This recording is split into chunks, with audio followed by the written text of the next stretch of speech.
Bonjour et bienvenue dans ce webinaire consacré au marketing sensoriel. Le marketing sensoriel a souvent été décrié comme étant manipulateur pour les consommateurs. Je ne suis pas d'accord. Effectivement, c'est un outil d'influence. C'est un outil qui va influencer la perception de notre visiteur, de notre client, de notre prospect ou de notre patient par rapport à son environnement extérieur. On va modifier cette perception, on va l'améliorer la plupart du temps, pour qu'il se sente mieux dans la relation commerciale qu'il a avec nous.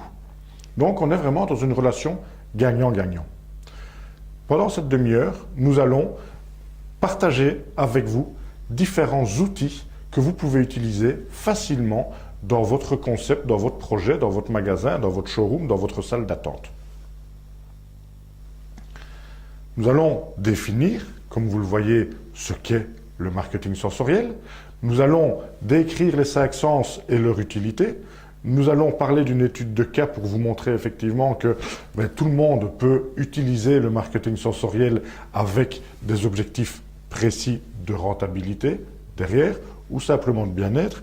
Et nous terminerons par une conclusion et un go pour que vous puissiez le mettre en place facilement chez vous. Commençons par définir ce qu'est le marketing sensoriel. En fait, ça fait partie du neuromarketing et on va stimuler un ou plusieurs des sens de l'individu pour modifier sa perception de son monde extérieur et modifier son comportement. Quels sont les 5 sens? Vous les connaissez, j'en suis sûr. Le sens le plus utilisé, c'est la vue. C'est le sens le plus utilisé, mais c'est la mémoire la plus courte. Effectivement, je vais voir une image, mais je ne vais pas m'en souvenir longtemps.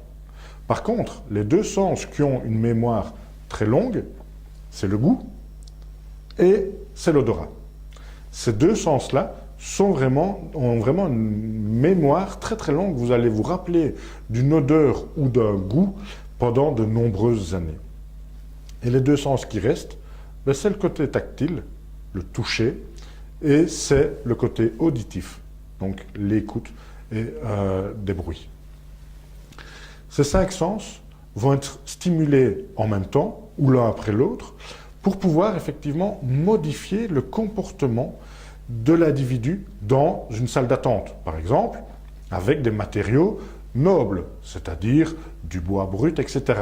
Je peux vous assurer que si le confort de votre patient dans votre salle d'attente ou dans la salle d'attente de votre bureau d'architecture se sent bien, se sent vraiment dans un environnement sain, dans un environnement agréable, il vous écoutera plus, il sera plus tenté d'acheter ou de suivre vos conseils.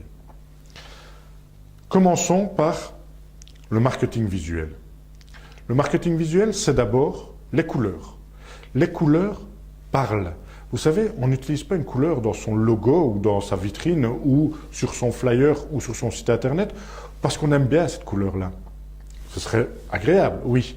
Mais suivant le message qu'on veut faire passer, on va utiliser l'une ou l'autre couleur. Par exemple, si je veux faire passer un message créatif, un message plus émotionnel, je vais utiliser du jaune. Si à l'inverse, je veux faire passer un message très qualitatif, je vais utiliser du bleu. Les banques et les assurances utilisent souvent la couleur bleue pour crédibiliser leur offre et rassurer le marché. Si je vise les jeunes, je vais utiliser plus l'orange. Le rouge va faire passer un message de dynamisme, de vitalité. Le noir est très masculin. Donc vous voyez qu'il y a différentes couleurs qui peuvent être utilisées et suivant votre objectif, vous allez prendre l'une ou l'autre couleur. Pas l'une et l'autre, parce que si vous mélangez les couleurs, il n'y a plus aucun message qui passe. Vous pouvez en prendre 2 maximum. À partir de 3, oui, j'espère qu'elles sont bien associées, parce que c'est visuellement agréable, mais le message ne passera pas. Donc, premier élément, c'est choisir les couleurs. Choisir les bonnes images dans votre site internet, dans votre showroom. Mettez des images qui parlent, des images qui sont agréables, des images qui vont attirer le regard et qui vont faire passer une émotion. Vous savez, je peux effectivement travailler avec le côté visuel. Si je parlais d'architecte, je peux montrer des réalisations dans mon flyer, sur mon site internet, ou même lors de salons avec en réalité virtuelle ou même en réalité augmentée, avec des lunettes, des casques prévus à cet effet. Donc le côté visuel, le côté image, une image c'est 1000 mots. Utiliser des images, et même, je vais aller un peu plus loin, utiliser des vidéos qui vont permettre de faire passer un message plutôt que juste un écrit. Par exemple, un tutoriel vidéo pour le mode d'emploi de votre logiciel, avec des exemples visuels plutôt que juste écrits. Ça va permettre aussi de capter l'attention, avoir ce qu'on appelle des ruptures visuelles. Vous voyez sur l'image ici, donc on est dans un magasin M&M's et ils utilisent énormément les couleurs, les ruptures visuelles. Vous avez des mises en évidence de produits très fortes. Là, vous avez un mur d'M&M's qui parcourt des dizaines de mètres et qui permet effectivement de visuellement être accrocheur. Vous pouvez raconter une histoire visuellement. Raconter une histoire, c'est peut-être étape par étape dire, tiens, voilà comment a commencé notre entreprise, notre société. On voit parfois des enseignes de la distribution qui mettent des images avec, voilà la photo de notre première épicerie et puis maintenant nous avons 70 ou 80 magasins dans notre réseau de distribution. Donc ils racontent une histoire liée à leur propre histoire, dans ce qu'on appelle du storytelling, ou l'histoire du produit. Pourquoi est-ce que j'ai développé un miel? Pourquoi est-ce que j'ai développé ce logiciel-là? Pourquoi est-ce que j'ai développé telle voiture? Je vais raconter cette histoire-là sous forme d'images visuellement très parlantes, ou bien avec des infographies. Donc des infographies qui vont vous permettre de faire passer un message de manière visuelle et de manière impactante. Et vous l'aurez compris, dans tous les magasins, il faut travailler le marketing visuel pour faire la promotion sur le lieu de vente. Et donc, avec de la lumière, par exemple, mettre en place une lumière en termes de luxe, de lumen par mètre carré, plus importante sur tel ou tel produit, ou dans la vitrine, ou avoir une enseigne qui soit très visible. Bref, il faut que vous travailliez cette promotion sur le lieu de vente, ou dernièrement, je travaillais avec des musées. Même chose, c'est qu'est-ce que je vais mettre en évidence comme œuvre, et puis dans la boutique du musée, qu'est-ce que je vais travailler, comment est-ce qu'ils vont savoir qu'il y a des produits à vendre. Ça, c'était le premier sens. Donc le sens le plus utilisé, mais la mémoire la plus courte. Deuxième sens, c'est le marketing auditif. Alors, marketing auditif, souvent, j'entends des commerçants ou des clients qui me disent « c'est mettre la radio chez soi, quoi ». Surtout pas. Surtout pas la radio. Je préfère cadrer directement. La radio, c'est le pire bruit que je connaisse. C'est vraiment un bruit nocif. Alors pourquoi? De un, parce que vous ne maîtrisez pas le message.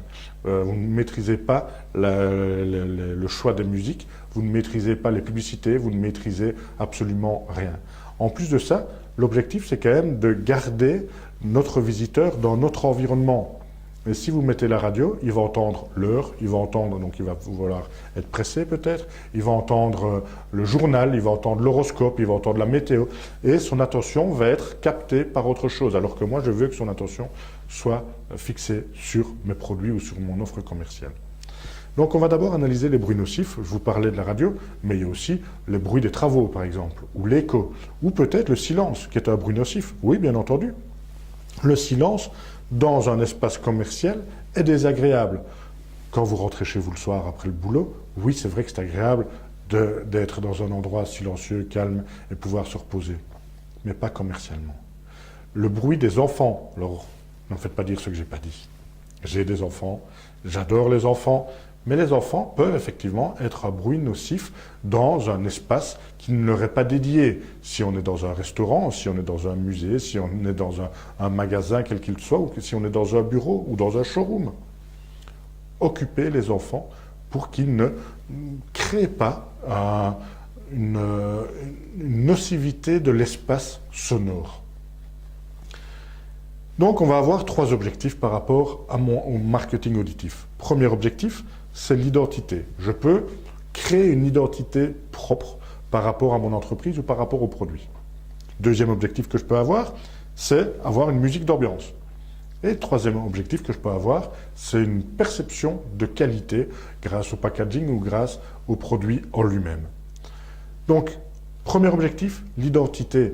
Vous savez, des grandes marques de radio, des grands jingles, des sonneries de téléphone font qu'on reconnaît la marque sans même l'apercevoir. Si vous entendez un jingle d'une radio, ben directement vous savez sur quelle radio vous êtes. Si vous entendez, lorsque vous allumez votre ordinateur, une petite musique qui dit, ben voilà, ça peut être par exemple, sans citer la marque, Intel. Intel, on va entendre le bruit caractéristique, le jingle, l'identité sonore caractéristique de Intel. Donc, on peut avoir cet objectif de se dire, quand on entend mon jingle, on doit savoir que j'existe. Et la répétition est nécessaire pour arriver à ça.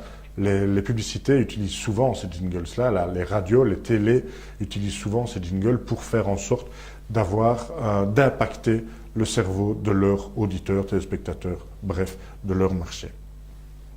Deuxième objectif, c'est une musique d'ambiance. Et donc, si j'ai un musée, si j'ai un magasin, si j'ai un bureau, si j'ai un showroom, je vais mettre en place une ambiance sonore qui favorise le bien-être de mon individu, de mon visiteur.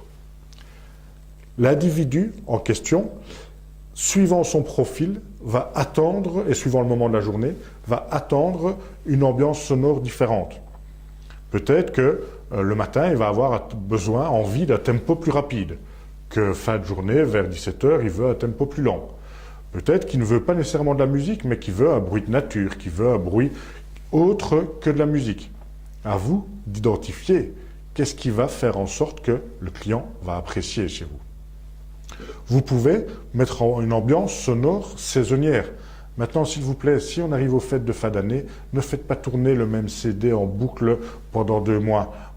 Essayez d'être créatif et de créer votre propre univers sonore grâce à des playlists différentes.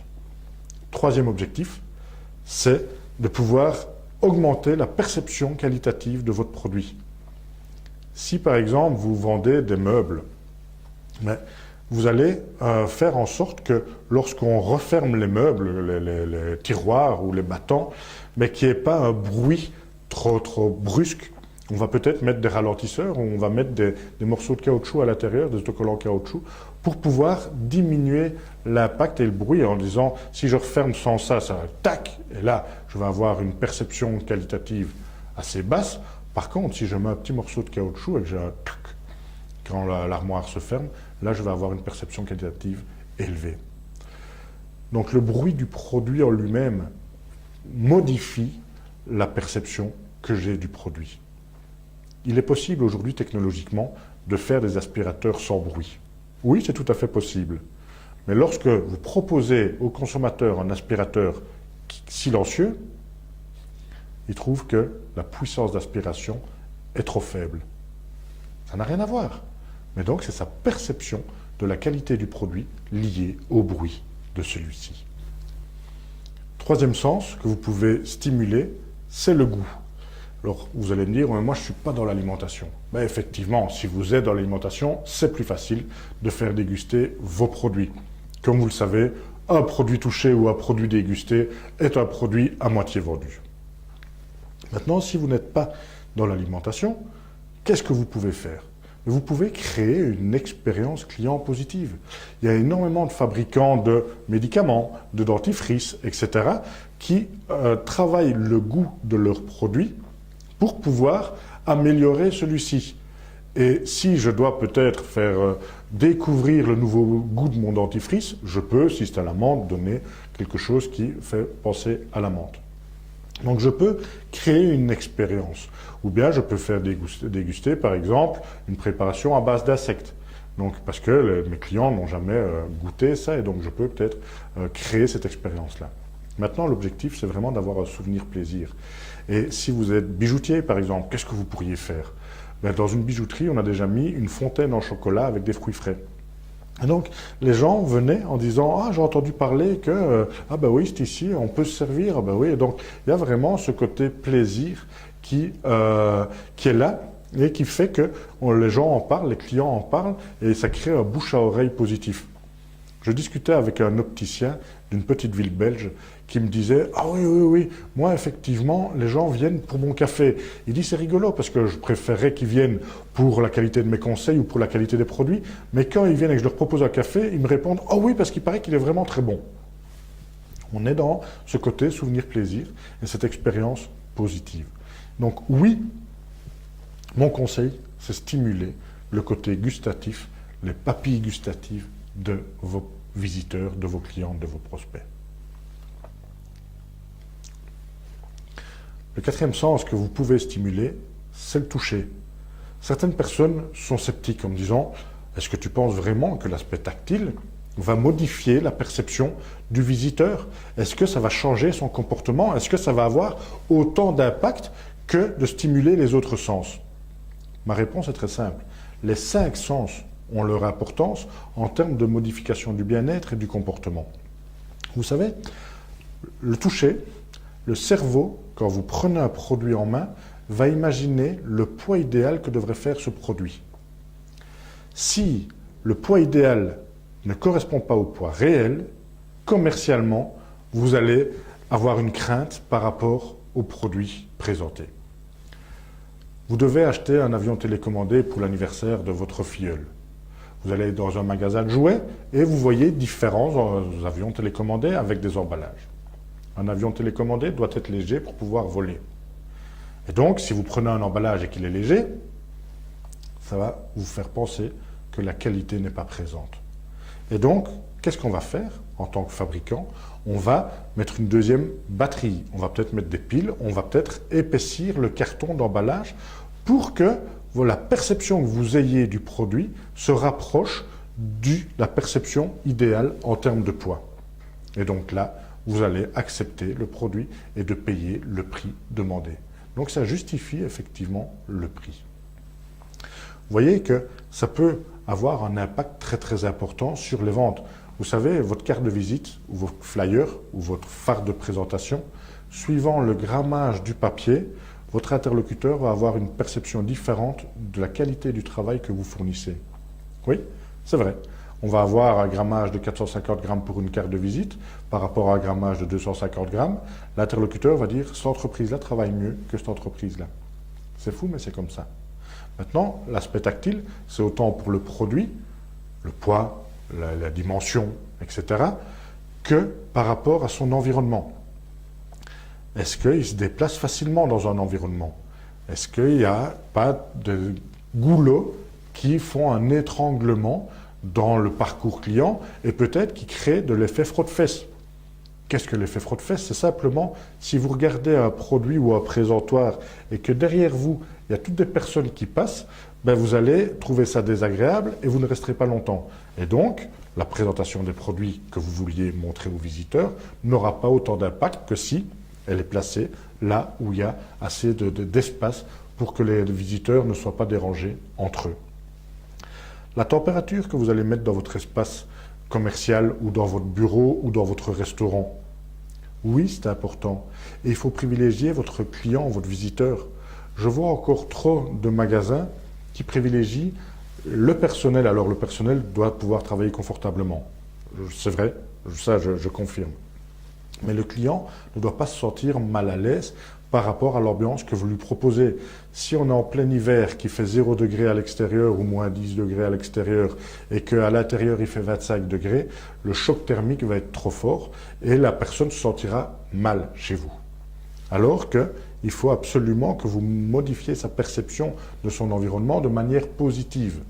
Donc les dangers du marketing sensoriel, c'est que mal utilisé, vous ayez des risques de perturber le bien-être et l'achat de vos clients. Dernier sens que vous allez stimuler, c'est l'odorat. Donc c'est utiliser le marketing olfactif pour pouvoir vendre mieux ou vendre plus vos produits. Alors comment est-ce qu'on peut faire? Simplement en améliorant la perception de votre client. Est-ce qu'il se sent bien chez vous? Donc je peux avoir une identité olfactive. On va reconnaître quand on arrive dans un hôtel particulier, ou quand on va chez Disney, ou quand on monte dans un avion de la Singapore Airlines. Là, ils ont un parfum très particulier qui fait que, inconsciemment, on les reconnaît. Un autre exemple, c'est Abercrombie Fitch. Vous arrivez à 100 mètres du magasin, vous sentez déjà le parfum d'Abercrombie. Et donc, il y a vraiment cette perception, cette identité olfactive qui a été créée, à force de répétition, bien entendu. Vous pouvez juste créer une ambiance. Vous pouvez créer une ambiance saisonnière, par exemple. Et donc, au printemps, je vais mettre une odeur de fleurs, en été, une odeur de fruits, je vais mettre une odeur plus, en automne, plus liée à la forêt, au bois vert, et je vais mettre une odeur d'orange cannelle pour les fêtes de fin d'année. Il y a des odeurs qu'on ne va pas utiliser. Par exemple, une odeur qui peut être agressive, telle que la mer, donc la mer, c'est salin, c'est très agressif. Les champignons, c'est une odeur qui va peut-être déplaire à certaines personnes, ou le gibier, ce genre de choses, c'est des odeurs qu'on ne met pas. La rose non plus. Alors pourquoi est-ce que vous n'allez pas mettre la rose ou du muguet? Parce que c'est souvent ça qu'on retrouve dans les toilettes, comme vaporisateur, et donc comme déodorant des toilettes, des odorisants. On va retrouver ces senteurs-là, et donc on ne va pas les utiliser dans notre magasin. On peut aussi avoir comme objectif, avec le marketing olfactif, de stimuler la vente directement. Si je mets une odeur de café dans une boulangerie qui fait tea room, ben les gens vont avoir l'envie de s'asseoir, de déguster un café avec leur viennoiserie. Simplement parce que j'ai stimulé neurologiquement cette envie liée à une odeur. Ça peut être du salé, vous savez. Si je ne mets pas d'odeur à l'entrée d'un supermarché, les gens vont se diriger aussi bien vers le salé que vers le sucré. Il ne va pas avoir d'influence. Si je mets une odeur de chocolat à l'entrée d'un supermarché, on va avoir plus ou moins 80% des clients qui vont se diriger d'abord vers le sucré, vers les rayons sucrés. Si je mets une odeur de poulet rôti, ça va être l'inverse. Je vais avoir 70 à 80% des clients, des visiteurs qui vont d'abord se diriger vers le rayon salé, sans s'en rendre compte. Imaginez qu'on mette tous ces sens en alerte et qu'on stimule tous les sens en même temps, que ce soit avec du visuel, avec de l'olfactif, avec du gustatif, avec du tactile, avec l'auditif. Imaginez comme on peut influencer très fortement notre visiteur, notre patient.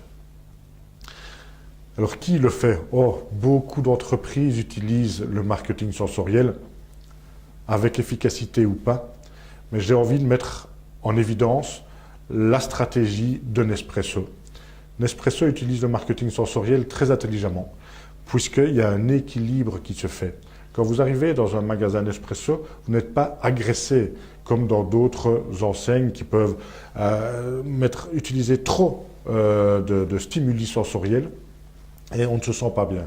Nespresso, que ce soit les couleurs utilisées, les ruptures visuelles utilisées, les images utilisées, que ce soit l'odeur qu'on peut avoir dans les magasins, que ce soit l'aspect tactile, on peut toucher les différents grains de café, on a des matériaux en bois noble, etc. On a une musique du monde en permanence et on peut goûter, bien entendu, les différents cafés. Ils ont compris que l'être humain émotionnellement était sensible. Et ils ont compris qu'on pouvait améliorer son bien-être en modifiant la perception de son environnement extérieur et en modifiant son comportement. Je vous propose, simplement en termes de conclusion, de continuer à évoluer, de continuer à être curieux, de continuer à regarder ce qui se passe autour de vous, à regarder ce qu'on fait de bien ou de mal en termes de marketing sensoriel et à oser vous remettre en question. Vous savez, l'audace, c'est de faire ce qu'on n'a jamais fait avant. C'est de sortir de sa zone de confort, c'est de sortir peut-être de sa méthode traditionnelle pour pouvoir aller explorer des nouveaux horizons.